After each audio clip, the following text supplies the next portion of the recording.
Good evening, I'm CatBoy. Time for the news that you don't want to hear. I'm CatBoy Kunhua. In the news.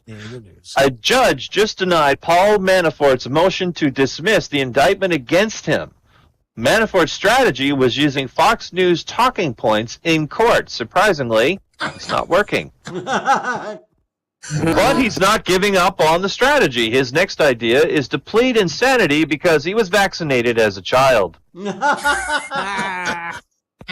That's three jokes in one. Doug Ford, the brother of controversial Toronto Mayor Rob Ford, is likely to become the Premier of Ontario during the next provincial election next month. Doug Ford has gained popularity among conservative voters by being a consistent climate change denier and has repeatedly made public comments that green energy is a mistake. A poll was taken among conservative voters as to what they would like to burn for energy. 8% want to burn hospital beds, 9% want to burn homeless shelters, 14% want to burn teachers' paychecks, and finally 69% want to burn decades of progress. There you go. GQ magazine, a well-known men's publication, recently did a study to see what matters more for women while having sex. Is it length or girth? Turns out it's consent. Vague magazine, or I should say Vogue magazine, well-known women's publication, also did a study to ask if women let their husbands know when they have an orgasm. Most said no, they don't want to bother their husbands while they're away at work. A roving reporter in the streets of San Francisco ran into two men who were together and wearing identical clothes. He asked if they were lovers, and they arrested him. A scientific study revealed that human beings eat more bananas than monkeys, although most human beings cannot remember the last time they ate a monkey. Steve Tyler, lead singer of Aerosmith, explained that he enjoys sleeping naked right after they kicked him off the midnight flight from L.A. to New York.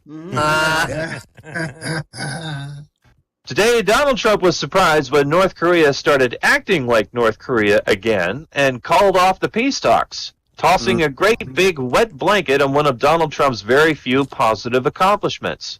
I guess someone had to learn the hard way why all previous administrations tried their best to ignore North Korea. Last week, Kelly Sadler caused controversy in the White House after John McCain announced he opposed Trump's pick for the CIA. Sadler said of McCain, "It doesn't matter, he's dying anyway."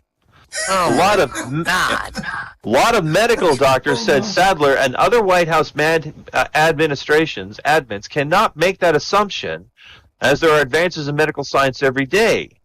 It's very possible that McCain might be cured. However, unfortunately for Sadler and her peers, there will likely never be a medical cure for being an asshole. Never will.